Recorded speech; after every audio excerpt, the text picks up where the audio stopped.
I'm Stephania. You working on this project? Yeah, What are you going to do? pink. We're doing this as a new, a contemporary piece that's a community piece that's going to be going into the new Pacific Hall. So it brings together stories of voyaging, of elements, of things that we saw when we were voyaging that long ago, looking at the stars, looking at the sun, reading the currents, listening to the wind, watching the debris go by in the water as you're sailing on into the darkness. What we're doing is we're bringing all these lovely Haumana, Alakai, and Kumu into a place that we can create an art piece that will be hung in the New Pacific Hall. At this time, it doesn't have a special name. It doesn't have a title yet. If anything, it would probably be being something like joining the seas of old times, something like that. This will be my second time staying in Hawaiian Hall, so I'm really stoked. Yeah, I'm very excited. Yes, there are definitely spirits there.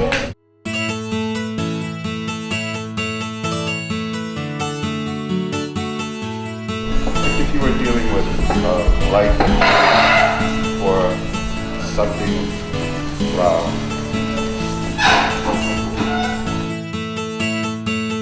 it follows these different forms differently and introduces new patterns for you to investigate.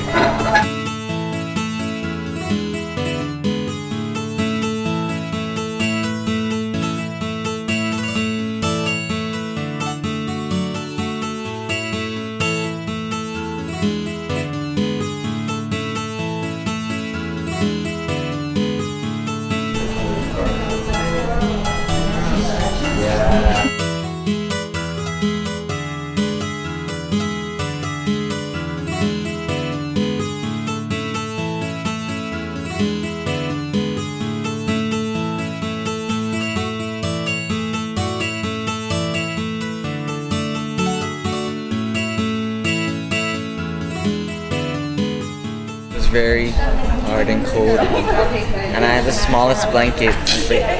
We all went to sleep at 10 because we were all exploring the Hawaiian Hall until 10 because it closed. But it was pretty good. Other than that, I didn't think I heard any ghosts. I'm not sure. The Westerners, they call it the engine head or whatever. You know, we were outside of Pearl and Hermes, and we're going along, and we were conk, look down, and you see these knobs. I'm enchanted. It's a great word, enchanted, darling. Just tell us what that means. I am. Just that movement of the water at Diamond Head, and you're looking down at the surf. There's these wonderful little jewel clusters that happen here and there. That to me is like happening all over the place. I love that. In Kaneohe, we have the fresh water coming out of the coral from the mountains. It's like all that fresh water and salt water interaction. So you have a lot of that from the mountain coming into the ocean. And then why do they paint the backside? Yeah, why is the back painted? With Keith Trevelyan to clean up and redo, and then Saul and I spent one night. And it's so annoying of like a whole or complete a completion to both the front and the back side to show that it's something reflexive and they're one and the same. Just the shapes. Well, I just wanted to reiterate what Harinani said, and the word is enchanted. There's something really profound about nature and natural, as in he'e form. We're calling this lua form, e lua, and then there'll be a kolu ha form on top of this. When we looked at this shape, some of the conversation revealed that we already know that this is he'e. All of the legs spread out to the 8 seas. Again, a repeat from our taksar.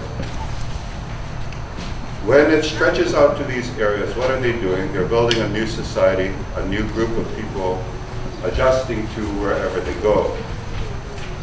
So here we see the he'e in action. Adjust to live. triangle. Here's your star, here's your canoe, here's your destination. Triangulation. That's good, not bad. It'd be good though. To go tree some sleep and then cut it. Where's that from? Any more to cut? Because we're just putting a foundation on. So your primary and your secondary, you put them together, you're gonna get brown. Directionals like east to west as directions, so that if you never get onto a wa'a, okay, wait, I'm gonna move around this piece because remember that these are we're still doing. Sorry. So just it's almost like just sort of wait and then come back a little later, very delicately.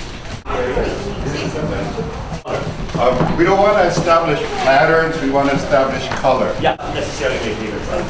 Manifestations, yeah, because I know in Tonga, yeah, Tonga, Roa. Yeah, so we have. Fantastic. Up of this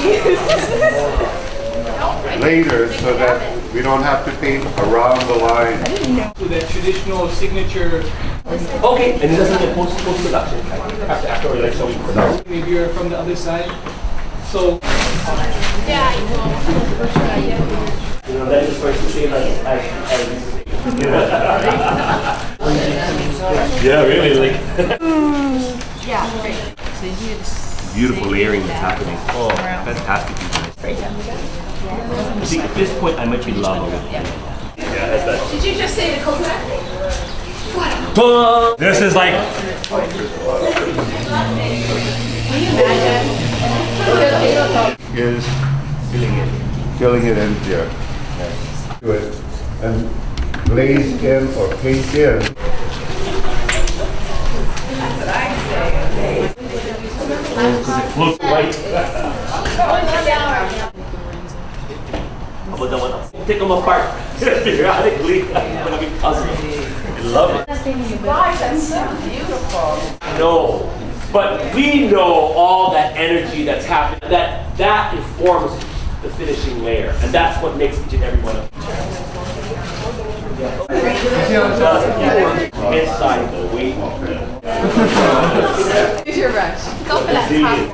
1, 2, 3. And what are our lines? In Moya.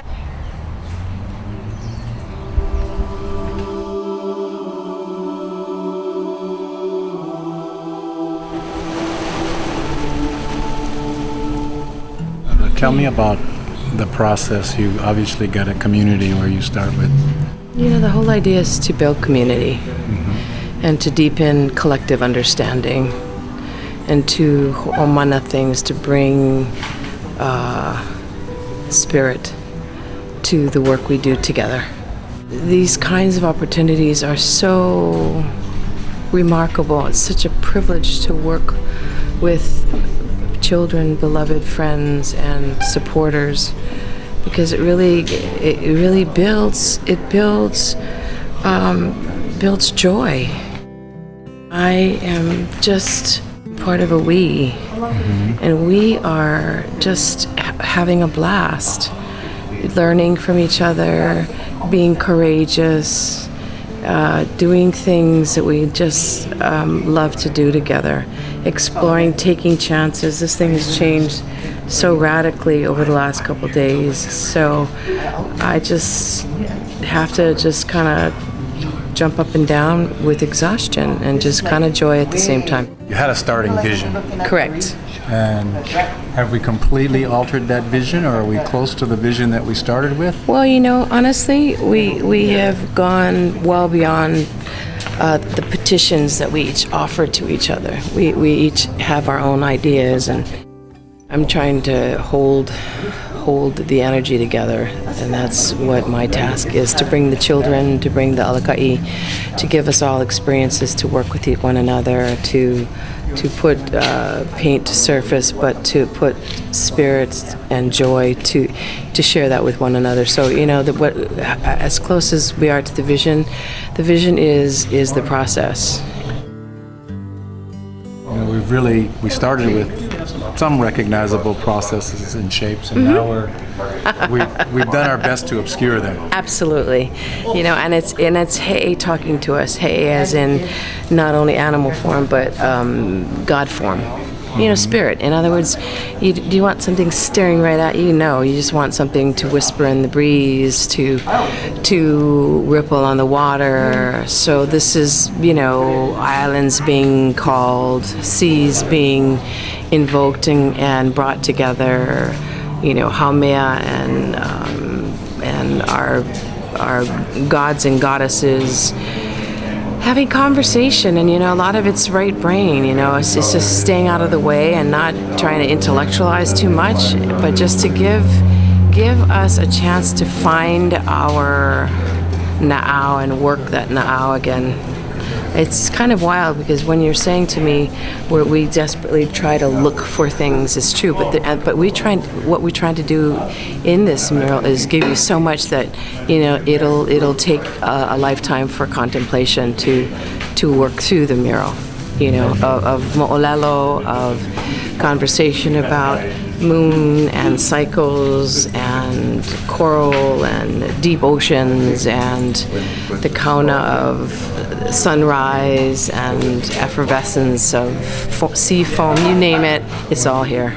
All the pieces that we've worked with before pretty much are rectangular forms. So this is definitely not a square, and this is three-dimensional. This is everything. It's like to a factor of 9 in terms of difficulty. So it's, instead of degree factor of 3 or something predictable, it's just the opposite. It's something that just has really been amazing in terms of not headache, but just challenge.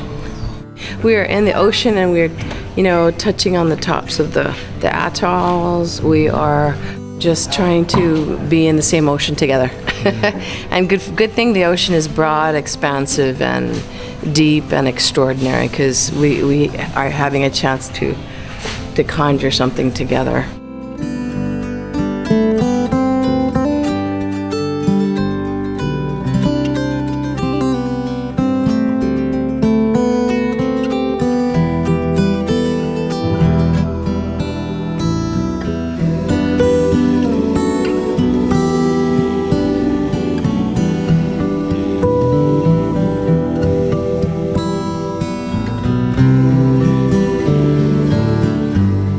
I would love to thank Bishop Museum, Blair, Collis, who is in charge of the museum, Betty Tatar for believing in this project, Noelle, Kahanu, who brought this idea to me to bring to this wonderful hui of artists, to all of our Alaka'i and Haumana. There are many to name. I could try to name them all, but I think it'd be difficult. But I really just want to thank, in particular, my beloved friends and artists and colleagues in these adventures in our lives. El Lagunero, who is a Kumu to me, my dear friend Harinani Orm, Kahi Ching, and Solomon Enos. I mean, how much fun is that to play and do and be who you are and grow in the process. So mahalo to you all. Aloha.